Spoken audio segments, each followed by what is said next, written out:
sell these Yu-Gi-Oh cards before the ban list. Today, me and Chad are going to be talking about some popular cards that may have skyrocketed in price and some other cards that you should be looking to sell. Let's go ahead and jump on in. What's going on with y'all, big dog? And it is an amazing day for Yu-Gi-Oh! I genuinely hope that your day is going phenomenal. But if it isn't, do not let what happens at the beginning of thine day ruin thine rest of thine day. Today, me and chat are going to be talking about cards that you guys should be selling, whether it's the ban list, whether these cards have skyrocketed, or if they're just fake gold. We've already been right about so many cards before in the past, but I do gotta give a disclaimer. I ain't always right about every single thing. But over the past few years, if you've been listening to this video, I can almost guarantee that you have made out like a complete bandit.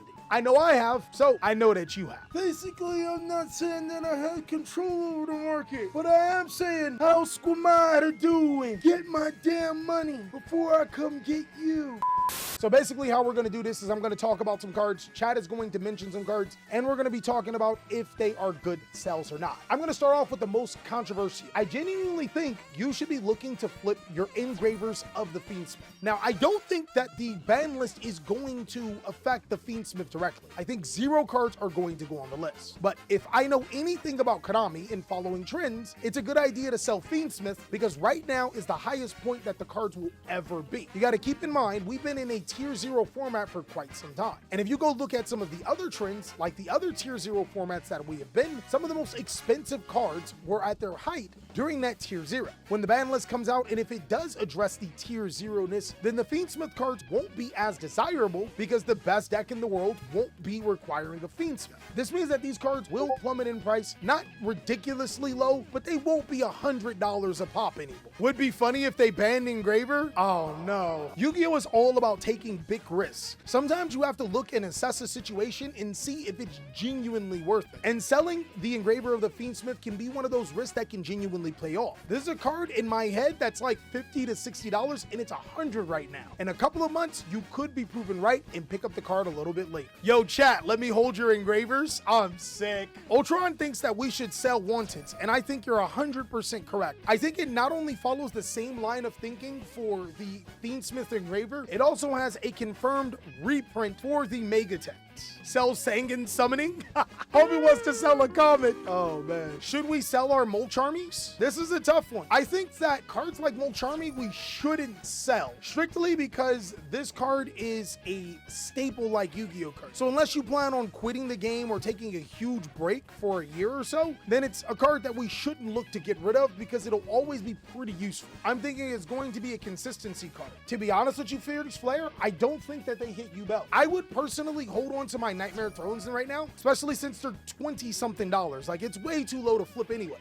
I would not sell Nightmare Thrones even with the possibility of them getting banned. Sometimes you got to take risks, guys. I know I'm telling you to get rid of engravers, but then I'm not telling you to get rid of Nightmare Thrones. It's because you genuinely have to have a feel for the game. And my current feel right now is saying Fiendsmith will drop in price, still will be expensive. Yubel is actually coming into the prime as a competitive deck. And this is probably what they're aiming for with Fiendsmith, to make actual Fiend strategies good. Guys, it's obvious SP get rid of. He's not wrong, but I want to put a caveat next to any cards you get rid of from the Megatens. Anything that I tell you guys to sell because of the Megatens, you're going to want to pick up soon as the Megatens come out. And it's mainly because the Megatens are incredibly flawed, guys. Keep in mind, it is a 400 card set, and a lot of the reprints that people are looking for are secret rare. I'm not a mathematician, but if it goes by the normal formula and you only get 1 secret rare per pack, and there's 3 packs per 10, and there's 400 cards in a set, yeah, we just playing the market right now. We buying things because everybody knows they're getting reprinted, and we're picking them right back up. What's usually the best day to grab singles after a reprint set comes out? Saturday. Always Saturday. Saturday morning is the best time for any Yu-Gi-Oh set. That means don't pick it up on Wednesday when it's sneak peek. Don't pick it on Thursday when the set at first releases or OTS stores, don't pick it on Friday. Pick it up Saturday morning if you want the best deal without the card going up too much.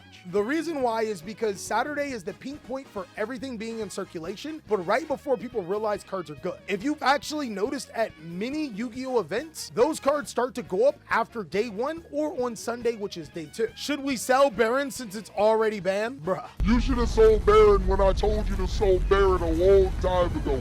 Speaking of Mega 10s, there are some cards that I do think that you should be very wary for, but it almost makes sense that they're in the 10s. I think you should sell Ritual Beast Elder Tamer and Arch Nemesis Protos. The reason why I think that these cards are prime cards to sell is because A, one of them just came off the ban list. And normally when Konami prints a card off the ban list that has never received a reprint, it's due for a reprint. Inside of a 400 card set, it would only make sense. The second is that Ritual Beast not only did get more support, it also got reprints in Battles of Legends Terminal Revenge. This means that there are cards that have skyrocketed in price, and Konami normally does that on purpose to be able to reprint the other cards in a future set, kind of like the Mega 10s. It only makes sense that decks like Ritual Beast will get cheaper because it's already viewed as a fairly cheap deck. So being able to flip those cards where they're decently expensive right now is probably your best bet. And Ultron is saying sell the Bystials, which I 100% agree with. If there's any point in time that the Bystial monsters get another reprint, it would make sense in either the Mega 10s or an upcoming set. If you have those high-end secret rare Bystials, I'm almost 1,000% confident they get reprinted in the Bonanza. You could risk it and hold on to them for the Mega 10s. I don't think that you'll experience too many problems, but that Bonanza set, there's no way they don't put the Bystials in there, right? Like, they gotta make up for the trash set they gave us a couple of months ago. Hypothetically, Bonfire does get reprinted in the Mega 10, which it should. You already missed out on selling Bonfire. Do you remember when they were $100? Bonfires are like $30 right now, big dog. You kind of doing bad. At that point in time, I would genuinely just hold on to them. And lastly, just recently, there are some cards that have been skyrocketing in price because of future support. I think Evil Hero Adusted Gold, Dark Fusion, and Dark Calling, you sell those, big dog. Evil Hero Adusted Gold is $100 for the original print, which is hilarious seeing that it's been reprinted so many different times. Oh, never mind. I stand corrected, guys. It's back down to $40. $230, $200, $100, $170. Now it's back down to $40. Big dog, I think players like to buy cards, especially when it comes to decks that are anime-like, but over time, people start to realize that maybe they're going to be reprinted again, or maybe there's just too many versions of a card to justify its price. I think that the new support is decent, and I even made a video that I'm going to put on Cali Clips for it, but that's not it, boss. Sell them when the hype is hot. And that pretty much goes for all the Evil Hero support. I also think that players should be selling their Drastic Draws. Drastic Draws skyrocketed in price because of Cyber support, but this is also just fake news, guys. Get rid of these. These aren't great cards. And lastly, guys, because I told you so, sell your Ghost Sister and Spooky Dogwoods chat. Because at the end of the day, the king is always right. Just like how you should check on some of these other videos so I can catch you on the next one.